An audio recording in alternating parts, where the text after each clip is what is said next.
ये ओरिजिनल गुना है, ये छाका ना है। तारा ऐसा हमरा ऐसा को बेटा पैदा कैले बड़ी, ये आदि शक्ति है। अकला जे कि नाचे के चाक डोले चक बम्बक डोले खारा पीपर कबहू न डोले। ये पूरा पृथ्वी लेके निराकार के किली पर 24 घंटा में दिन रात बनाती है, भी तारा पता कहाँ बा। अकला जे काया गोड़ कहल गल बा, काया गोड़ कहाँ बा, कायापुर कहाँ बा, तारा भी बस के नहीं के तार गुरुओं ना बताई हैं। हम भी 2-4 गो भजन गाओ तनी आंसर लिखवा ली अपना गुरुजी से। एगो भजन कहतिया, कौन गति हुई हमारी ये साहेब, पूर्व जन्म में कन्या रहनी एक परम पुरुष के नारी, वही पुरुष के सेवा में चुकनी भैनी 5 भतारी ये साहब, कौन गति हुई हमारी। फिर कहती है कि ससुरा के मारी नहीं, 12 गज के लहंगा पहननी, 16 गज के साड़ी और 14 गज के चोलिया पहननी, तबो बा बदनिया उघारी। साहेब कब तक रह नहीं, दूसरा पद में कहा एगो आंसर बतावे के पड़ी। पुत्र विवाहन सास चली, सास है बारी कुमारी, और पुत्र मरे पतो हुए हमाती, सुते देरे सुते महातारी। ये साहेब कौन गति हुई हमारी। कहीं कबीर सुनो भाई साधु, ये पद है निर्वाणी, ये पद के जो बूझे समझे हुए पुरुष हम नारी है साहब। तनी अपना गुरु जी से पूछ लिया, जे पुत्र विवाहन सास जी चलली, सास है बारी कुंवारी, आ पुत्र मरे पतो हुए हमाती, सुते जरे सुते महातारी है साहब। तनी अपना गुरु जी से पूछ लिया। अब ही नहीं एगो पद बा, भजन तो कतना बड़ी सभा की तारा के जवाब देवे खातिर हम खड़ा भइल बनी। अब न बनेला घरवार न नदिया घरवा दारुन सखिया।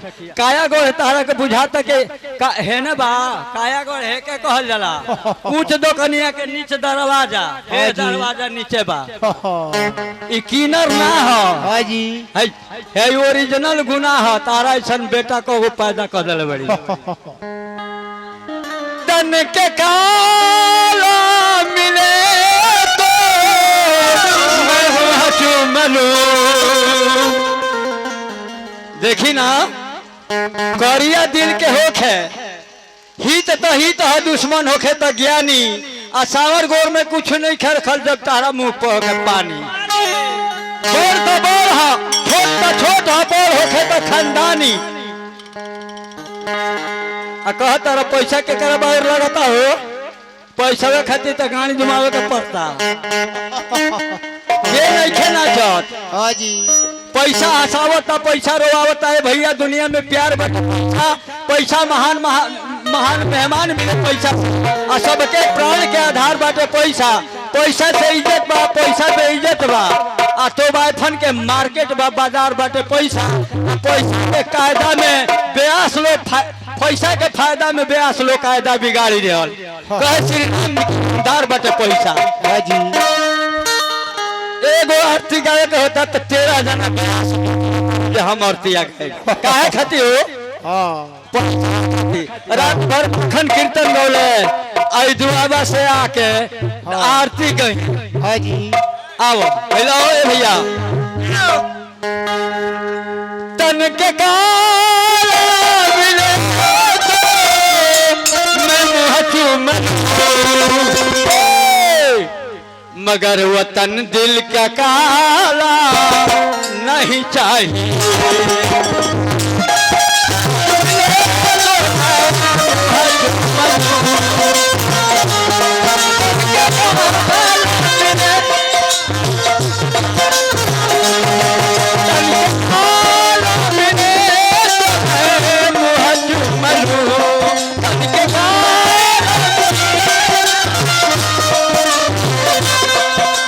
वतन दिल का काला नहीं चाहिए।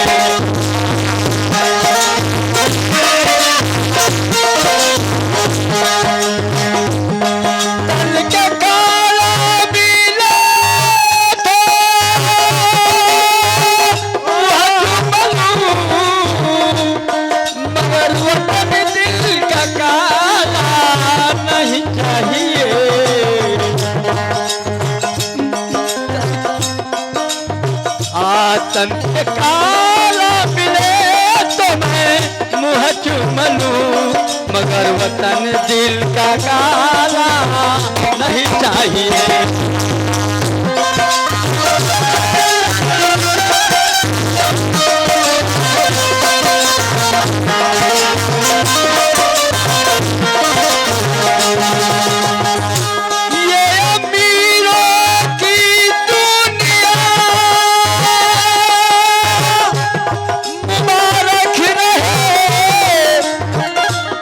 पैसा नहीं खाया गरीब भंजा, ये अमीरों की दुनिया मुबारक रहे, हम गरीबों की दुनिया सलामत रहे।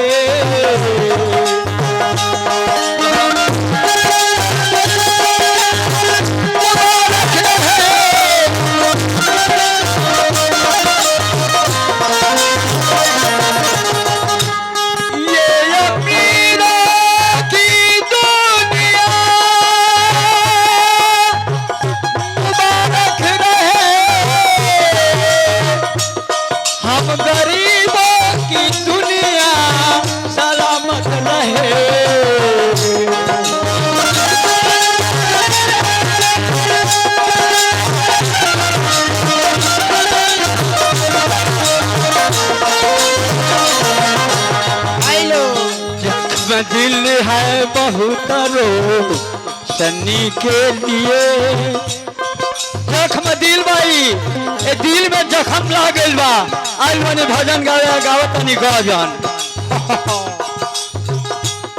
जख्म दिल है बहुत रोशनी के लिए, हम वतन दिल का काला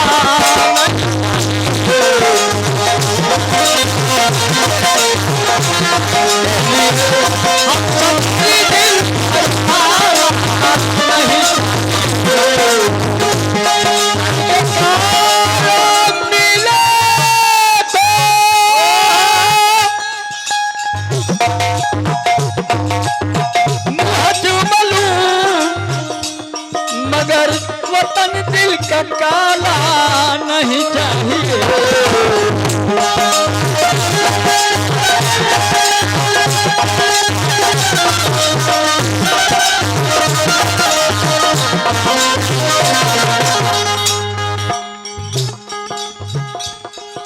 दिल करता है मैं एक दिन दूल्हा बनूं, हमारे मन करता मन मरे न माया मरे, मर जात शरीर, आशा तृष्णा कब होना मरे, कही गए दास कबीर। हमारे मन करता जे दूल्हा बनती था वो रमता रखा दुल्हन हमरो के जी करता है मैं एक दिन दूल्हा बनूं, अच्छी दुल्हन मिले, अच्छा साला मिले।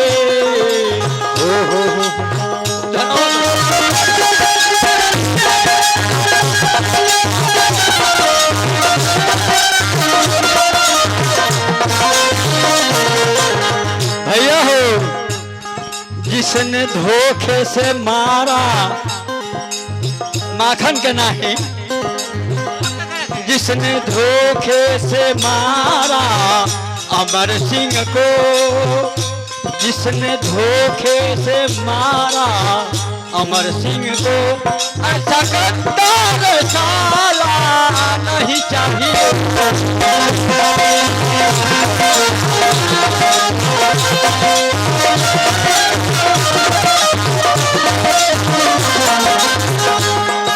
जिसने धोखे से मारा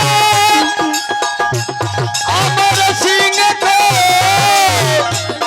भैया हो ये देशवा के चोरवा यही देशवा में चोरी करता रहो, मोदी चाचा के बदनाम करता सके, इंजेक्शन दे के मुआवता रहे। अजहिया इंजेक्शनवा दाम नाल देले रहते तो दिन बुझा गए रही ना, वैसा कोई प्रधानमंत्री हुआ है ना होगा। मैं लिख देता हूँ, मर जाएंगे भले।